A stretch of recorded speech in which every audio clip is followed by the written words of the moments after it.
ya, ada namanya asnaf yang 8. Jadi asnaf yang 8 itu golongan orang-orang yang berhak menerima zakat. Itu sudah jelaskan dalam surah Taubah. Kata Allah Subhanahu wa taala, golongan pertama yang berhak menerima zakat itu adalah ya, innamas shadaqatu lil fuqara. Nah, ini yang pertama dulu. Sungguhnya zakat itu bagi fuqara, fakir.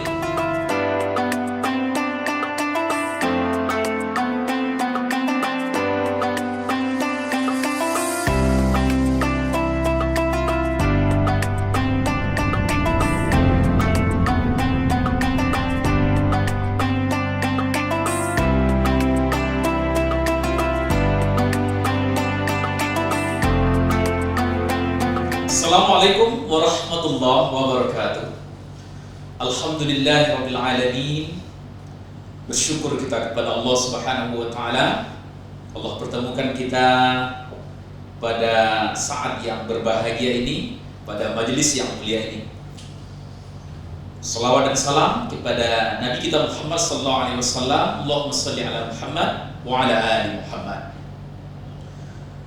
Para pemirsa Padang Panjang TV yang kami muliakan, rekan-rekan para jemaah yang ada di studio Kominfo Corner, ada satu kewajiban yang Allah perintahkan kepada kita umat manusia, adalah menafkahkan hartanya di jalan Allah. Sebagaimana firman Allah Subhanahu wa taala di dalam surah Al-Baqarah, di awal surah Al-Baqarah, wa mimma razaqnahum yunfiqun. Dan apa-apa yang kami rezekikan, mereka nafkahkan di jalan Allah Subhanahu wa taala. Inilah salah satu kewajiban kita. Jadi Allah berikan rezeki kepada kita, lalu kita belanjakan di jalan Allah Subhanahu wa taala. Supaya apa? Supaya harta yang Allah berikan itu, rezeki yang Allah berikan itu kepada kita nanti memberi manfaat, membawa manfaat untuk kita. Sebaliknya jangan sampai nanti di akhirat kelak justru Allah berikan rezeki yang banyak kepada kita, tapi justru dia akan menjadi beban kita nanti di akhirat kelak.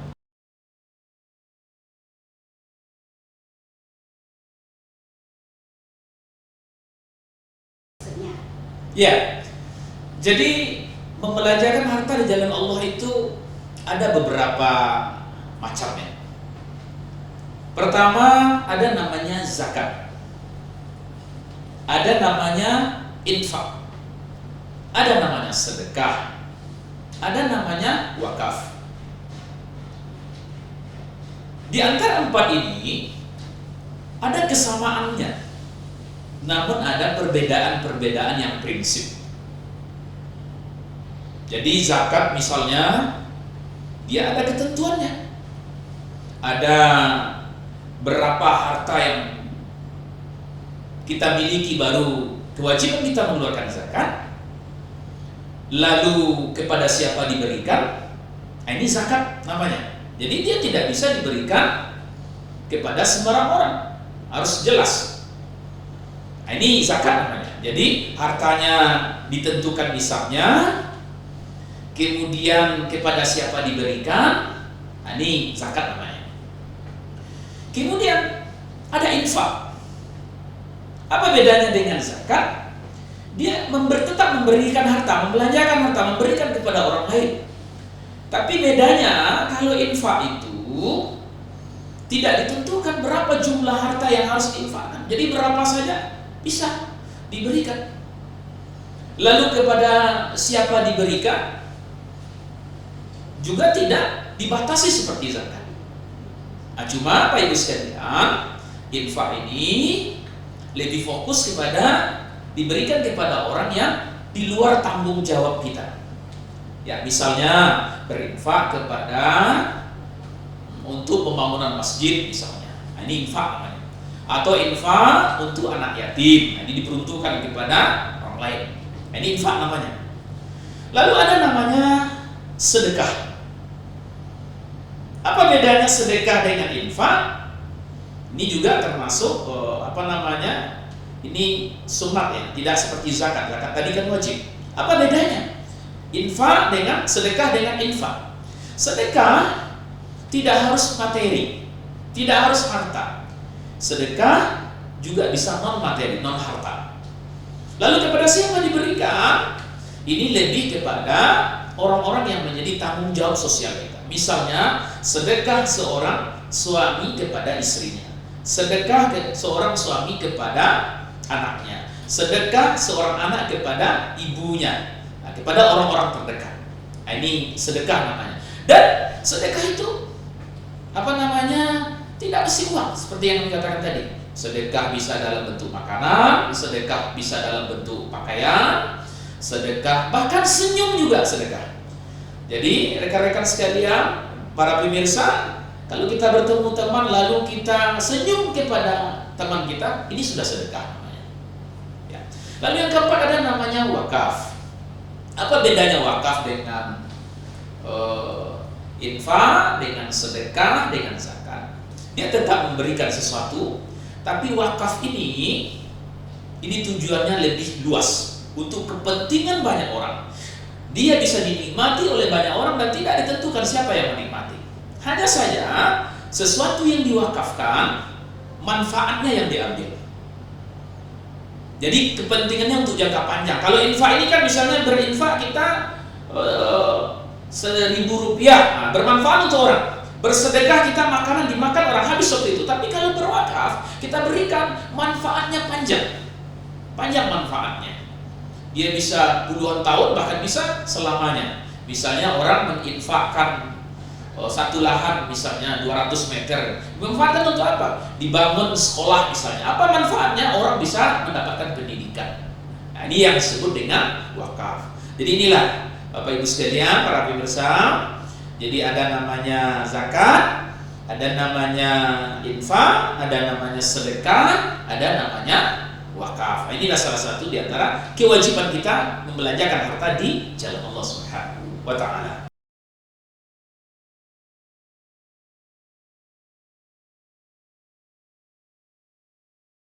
Bagaimana yang kami jelaskan tadi, jadi zakat itu diberikan kepada orang-orang tertentu. Jadi tidak diberikan kepada semua orang. Dalam Al-Quran sudah dijelaskan, ya, ada namanya asnaf yang 8. Jadi asnaf yang 8 itu golongan orang-orang yang berhak menerima zakat. Itu sudah dijelaskan dalam surah Taubah. Kata Allah Subhanahu wa taala, golongan pertama yang berhak menerima zakat itu adalah innamas shadaqatu lil fuqara. Nah, ini yang pertama dulu. Sungguhnya zakat itu bagi fuqara, fakir. Siapa itu fakir? Secara umum, Bapak Ibu sekalian, kaum muslimin, fakir itu adalah orang yang tak punya penghasilan sama sekali. Ya, dia masih butuh makan, butuh tempat tinggal, tapi dia tidak punya penghasilan. Mungkin karena sudah tua atau mungkin karena cacat misalnya. Nah, ini Bapak Ibu sekalian dibantu dengan zakat. Nah, ini biasanya ada orang-orang terlantar, dia tidak ada yang menanggung lagi, maka dibantu dengan zakat. Ini namanya fakir. Kemudian yang kedua ada namanya miskin, wal masakin, lil fuqara wal masakin. Yang kedua itu adalah miskin. Siapa itu miskin? Miskin itu adalah orang-orang yang punya penghasilan, tapi penghasilannya tidak mencukupi untuk memenuhi kebutuhan standarnya. Nah, ini namanya miskin. Ya, jadi dia punya penghasilan. Apa itu kebutuhan standar? Misalnya makan, minum, pakaian, tempat tinggal, pendidikan, kesehatan. Ini standar ya. Nah, jadi kalau kebutuhan itu tidak tercukupi dengan penghasilannya, maka mereka disebut miskin. Kemudian yang ketiga ada namanya amil, wal amilin. Amil, siapa itu amil? Orang yang mengurus zakat. Jadi orang yang mengurus zakat, amil, boleh menerima zakat. Ada bahagiannya sesuai dengan ketentuan yang ada. Ini amil.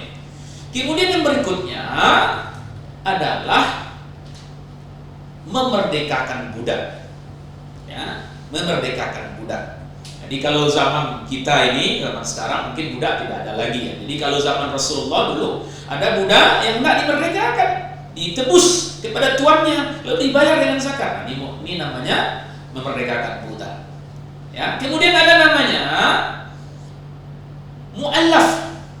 Ya, ada mu'allaf. Apa itu mu'allaf? Orang yang dilembutkan hatinya, disentuh hatinya. Kalau dalam istilah sekarang orang baru masuk Islam. Kenapa orang masuk Islam disebut mu'allaf lalu hatinya itu disentuh Bapak Ibu sekalian? Karena memang dia baru masuk Islam. Kadang ada dia tinggalkan hartanya, dia masuk Islam dengan nol saja, tidak ada lagi bawa harta. Maka supaya dia semangat untuk berislam, semangat untuk berakidah Islam, tidak kembali lagi kepada akidahnya yang lama, maka mereka boleh diberikan zakat. Mu'allaf ya. Tapi tentu mu'allaf kalau sudah sekian tahun, 10 tahun ada lagi. Jadi jangan sampai misalnya dia udah 15 tahun masuk Islam, dia kan masih mu'allaf. Tidak, tentu orang-orang baru masuk Islam, hatinya, imannya belum kuat, pengetahuannya belum, ekonominya belum kuat. Ini dibantu dengan zakat.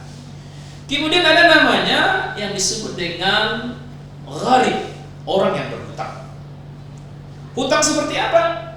Tentu tidak semua orang yang berhutang dia bantu dengan zakat. Misalnya, Bapak Ibu sekalian, hutangnya karena kebutuhan pokok, seperti yang kami sampaikan tadi, karena butuh makan minumnya, pakaiannya, tempat tinggalnya, ya, atau mungkin pendidikan, ini kebutuhan pokok. Jadi jangan sampai nanti Bapak Ibu sekalian, hutang antum apa? Saya beli mobil, Pak. Ya, hutang antum bagaimana? Saya bikin rumah mewah atau mau jalan-jalan sini lalu saya hutang gitu. Lalu datang misalnya, Pak, ini saya hutang bayar zakat. Ya tidak mungkin.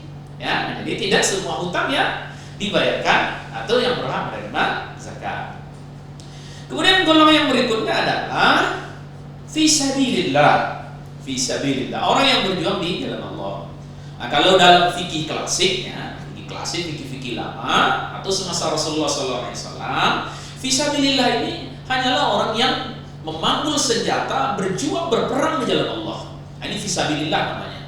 Ya, fisabilillah namanya. Tapi kalau zaman sekarang sudah berkembang. Nah, inilah dalam fikih kontemporer, ijtihad para ulama, para ahli fikih, mereka berijtihad. Apa ijtihadnya? Fisabilillah berkembang tidak hanya orang yang berperang di jalan Allah, tapi adalah orang-orang yang sungguh-sungguh berjuang menegakkan kalimat Allah. Misal, ada dai misalnya disuruh berdakwah ke Mentawai sana. Ini kan berat medannya berat ini. Nah, dia butuh biaya, maka boleh dibantukan dengan zakat. Atau anak-anak kita yang menuntut ilmu agama, hendak kuliah ke Timur Tengah, hendak kuliah ke Mesir, ke Kairo, mereka mungkin biayanya tidak cukup. Maka ini berhak boleh menerima zakat kategori fisabilillah. Atau yang mungkin skala kecil, para mubaligh kita, para guru-guru mengaji kita, nah ini fisabilillah. Kemudian yang terakhir ada namanya ibnu sabil. Ya, ibnu sabil ini orang-orang dalam perjalanan yang baik, lalu kehabisan bekal. Nah, maka boleh dibantu dengan zakat. Cuma sama dengan yang tadi, gharim tadi, jangan nanti fisabilillah. Ya, nanti karena dia perjalanan yang tidak baik, perjalanan yang hanya sekedar menghamburkan uang, nah ini tentu tidak. Jangan sampai seperti itu. Jadi perjalanan yang baik, perjalanan yang memang diridhoi oleh Allah Subhanahu wa taala. Nah, ini 8 golongan. Luar dari ini tidak boleh. Nah, bahkan mungkin di tengah masyarakat, Bapak Ibu sekalian, para pemirsa, ada yang tanya juga, anak yatim boleh enggak menerima zakat? Enggak boleh. Jadi anak yatim tidak boleh menerima zakat. Mungkin untuk bangun masjid boleh enggak zakat? Enggak boleh. Enggak boleh bangun masjid zakat. Untuk bangun ini dan itu zakat boleh enggak? Enggak boleh. Jadi zakat itu untuk siapa? 8 tadi saja. Jadi selama ada golongan yang 8 yang masuk pada golongan 8, mereka berhak menerima zakat.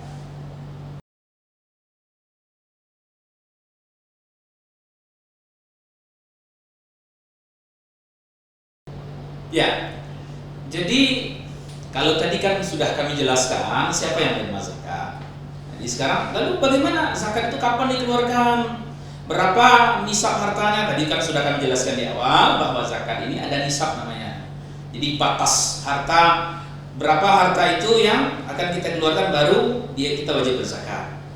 Ya, ada namanya nisab, ada namanya haul. Haul itu disimpan setahun, ya. Jadi kita punya sesuatu sudah cukup setahun, nah ini namanya haul. Secara umum ingin kami jelaskan, ya, kalau zakat pertanian misalnya, orang bertani, tanam padi ya, kemudian dia panen. Berapa nisabnya? Nisabnya ya, kira-kira kalau hitungannya, kalau jumlah apanya 930 wasak. Nah, ini takaran. Ya, kalau istilah orang kita ini setidaknya kalau kita padi, kalau istilah di Minangkabau ada namanya suke, ada namanya gantang. Nah, kira-kira 1000 gantang lah. Jadi kalau kita panen padi 1000 gantang kita dapat, maka sudah wajib zakat. Berapa zakatnya? Nah, beda, ada 2 versi, ada 2 ketentuan. Kalau pertanian itu dialiri dengan air air sungai atau mungkin hujan, ya, itu maka zakatnya 10%. Tapi kalau kemudian dialiri dengan air dari teknologi, misalnya kincir, nah ya, pernah kincir, pemirsa sekalian, kincir, nah ini, atau mungkin dengan teknologi lain mengalir air sawah, maka zakatnya hanya 5%. Nah ini untuk pertanian. Kemudian ada namanya zakat emas, ya, zakat emas. Berapa nisabnya? Emas itu nisabnya 85 gram. Jadi kalau Bapak Ibu sekalian, para pemirsa di mana saja berada, punya emas simpanan, sudah disimpan emas 85 gram atau kira-kira 40 emas, punya kita, sudah disimpan 1 tahun, maka sudah wajib zakat. Berapa zakat yang harus dikeluarkan? 2,5%. 2,5% dari 85 gram atau 2,5% dari 40 emas. Nah, ini zakatnya dikeluarkan. Kemudian tentu juga kalau zaman sekarang yang agak berapa tahun terakhir adalah namanya zakat profesi. Ini bagi pegawai negeri sipil, bagi karyawan-karyawan perusahaan ada zakat profesi. Bagaimana mengukurnya? Dikiaskan ke emas. Jadi kalau penghasilan kita dalam 1 tahun itu dijumlahkan secara keseluruhan, baik gaji mungkin atau TPP bagi pegawai negeri, tunjangan lain sebagainya dijumlahkan. Maka apabila jumlahnya menyamai 85 gram emas 1 tahun, maka dia sudah wajib zakat. Tapi kalau penghasilan pegawai misalnya tidak cukup itu, dia tidak wajib zakat. Cuma bedanya bagaimana? Kalau emas dibayarkan saat setahun, dia dikeluarkan 2,5%. Kalau pegawai bagaimana? Zakat profesi bagaimana? Boleh dibayarkan setiap menerima gaji. Ya, dipotong 2,5%, dibayar setiap menerima gaji. Ya, 2,5% dari jumlah gaji yang diterima saat itu. Nanti bulan depan 2,5% lagi, 2 bulan depan 2,5% lagi.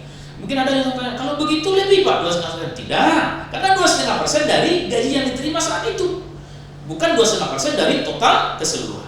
Nah, ini namanya nisab, haulnya, ini ketentuannya. Juga ada nanti namanya zakat perdagangan. Perdagangan juga 2,5%, sama juga dengan zakat emas. Cara menghitungnya bagaimana? Cara menghitungnya, kalau perdagangan, aset lancar kita dijumlahkan, berapa aset lancar, kemudian berapa keuntungan, kemudian ada nggak piutang yang harus kita terima di tahun yang sama, ditotalkan, kemudian dikurangi dengan hutang yang jatuh tempo pada saat itu. Jadi hutang kita jatuh tempo, dagang kita jatuh tempo, harus bayar sekian, harus dikurangi dengan itu. Nah, baru kemudian berapa jumlahnya, baru keluarkan zakatnya 2,5%. Makanya kalau di negara-negara Timur Tengah, saudara sekalian, orang pedagang itu kalau mau bayar zakat, dia tutup tokonya dulu agak 2-3 hari. Bahkan ada yang sampai 1 minggu, karena dia mau hitung semua aset lancarnya berapa. Nah, masyarakat kita pada banyak juga mungkin Sumatera Barat belum sampai seperti itu. Cuma tentu kita berharap supaya harta kita ini bersih, karena memang zakat itu kan tujuannya adalah membersihkan harta, supaya di dalam harta kita tidak ada hak orang lain yang kita ambil. Maka saran kita juga dihitung betul berapa zakat yang harus dikeluarkan. Kemudian Bapak Ibu sekalian, ada namanya zakat fitrah. Ini zakat yang khusus adanya di bulan Ramadan atau pasnya menjelang Idul Fitri. Nah, kita Padang Panjang khususnya sudah diumumkan ya oleh Kementerian Agama, oleh Badan Amil Zakat dan lembaga-lembaga lainnya sudah bersepakat kalau zakat fitrah ini sudah jelas sebetulnya. Ya, bahwa zakat fitrah itu makanan yang mengenyangkan. Berapa takarannya? 3/3 liter atau 2,5 kilogram. Lalu kalau dikonversikan dengan rupiah, inilah yang setiap tahun dirapatkan, karena harga makan pokok itu kan berbeda tiap tahun. Maka tahun ini untuk kualitas 1, yang berasnya kualitas 1 30.000. Kalau yang berasnya kualitas 2 29.000. Kalau yang kualitas 3 28.000. Kalau yang kualitas 4 beras bulog itu 25.000. Lalu bagaimana kita bayar zakat fitrah? Bayarkan sesuai dengan beras yang kita makan. Ya, kalau kualitas 1 ya 30.000. Jadi jangan sampai misalnya kita makan kualitas 1 lalu bayar zakatnya kualitas 4. Nah, jadi ini tidak betul cara gitu, ya. Nah, ini zakat fitrah. Jadi ada zakat mal, ada zakat fitrah.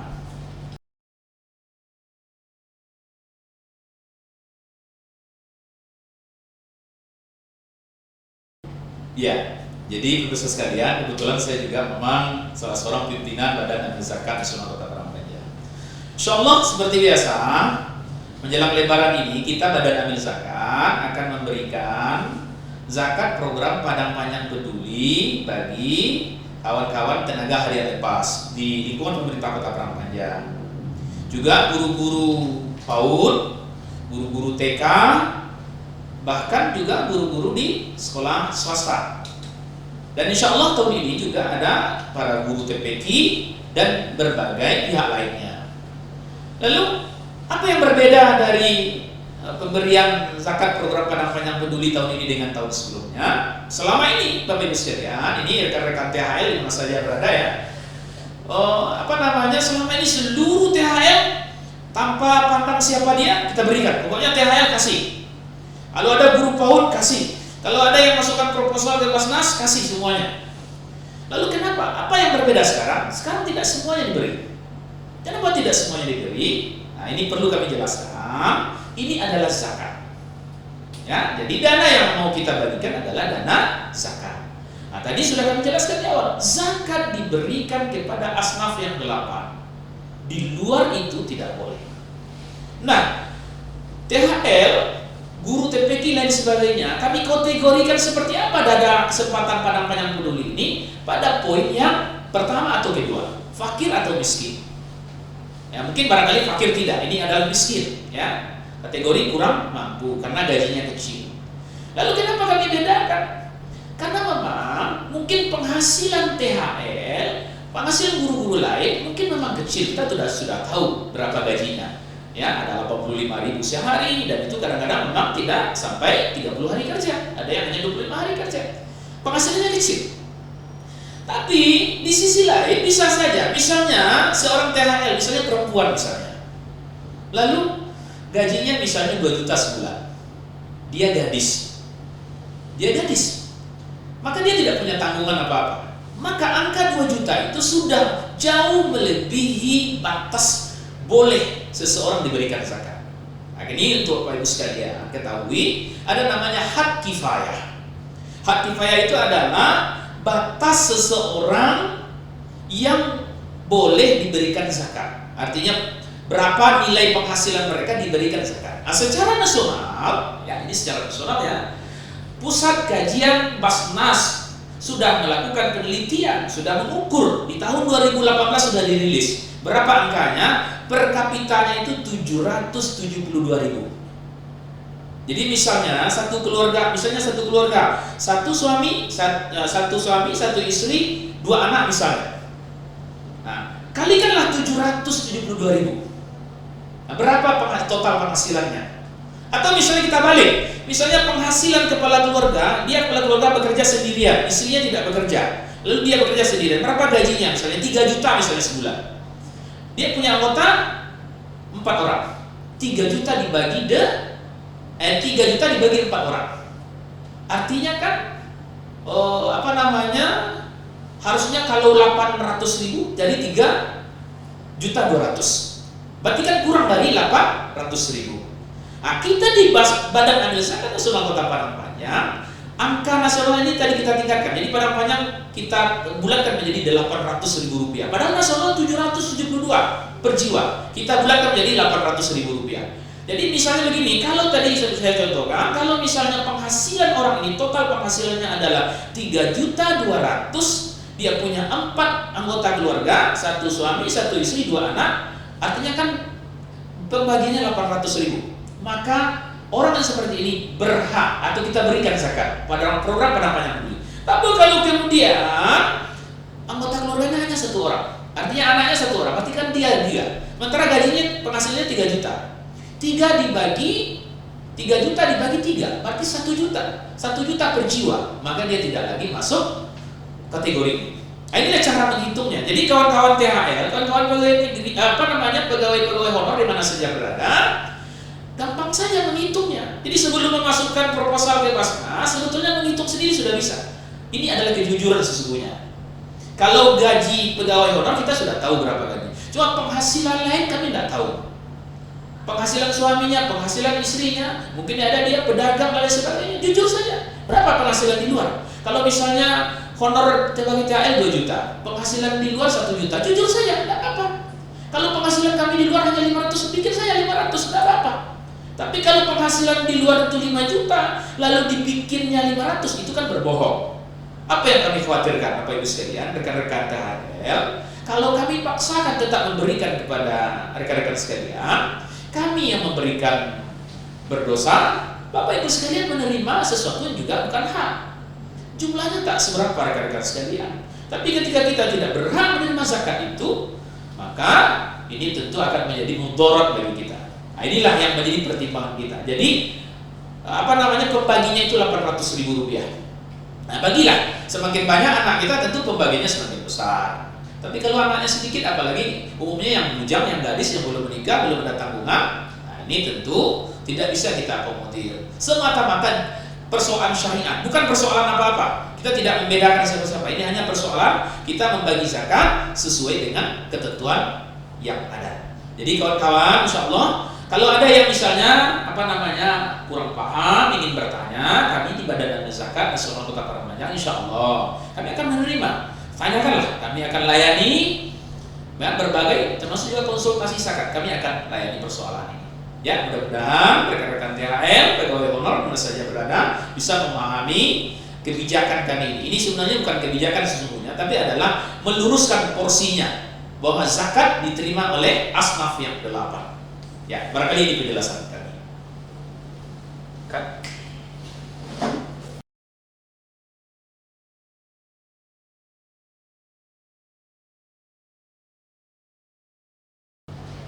Ya, jadi Bapak Ibu sekalian, kita berada di bulan Ramadan, bulan yang mulia, bulan yang pahala kita dilipat gandakan oleh Allah Subhanahu wa taala. Maka kami mengimbau, mengajak para muzaki, orang-orang yang sudah wajib zakat, ataupun para agniya lainnya, ayo yang belum berzakat, ayo salurkan zakatnya segera. Tentu ajakan kami salurkan zakatnya melalui Badan Amil Zakat Nasional Kota Padang Panjang. Semakin banyak zakat yang disalurkan di Basnas, semakin banyak program-program yang bisa kami jalankan untuk kepentingan masyarakat banyak. Kemudian juga infak dan sedekah, ya, harus salurkan. Mungkin ada untuk kepentingan-kepentingan sosial, untuk kepentingan-kepentingan umum, kepentingan rumah ibadah, kepentingan umat lainnya. Jadi mudah-mudahan Bapak Ibu sekalian, kita adalah termasuk orang yang apa yang Allah sampaikan tadi. Allah berikan rezeki, bukan menumpuk-numpuk harta lalu tidak bermanfaat bagi kita, tapi kita belanjakan di jalan Allah. Kalau sudah zakat, bayarkan zakat. Kalau belum, ya mungkin infak dan sedekah, atau mungkin ada yang hendak diwakafkan. Barangkali Bapak Ibu sekalian, inilah yang dapat kami sampaikan pada kesempatan ini dari Kominfo Corner Padang Panjang. Para pemirsa Padang Panjang TV, kami doakan semua kita sehat-sehat, tetap patuhi protokol kesehatan COVID-19, karena ikhtiar ini penting. Jadi kita tidak boleh menyerah begitu saja. Doa kita semua untuk masyarakat Padang Panjang, mudah-mudahan Allah lapangkan rezeki kita, Allah kuatkan iman kita, Allah perbaiki amal-amal kebaikan kita. Demikian saja, banyak maaf. Assalamualaikum warahmatullahi wabarakatuh.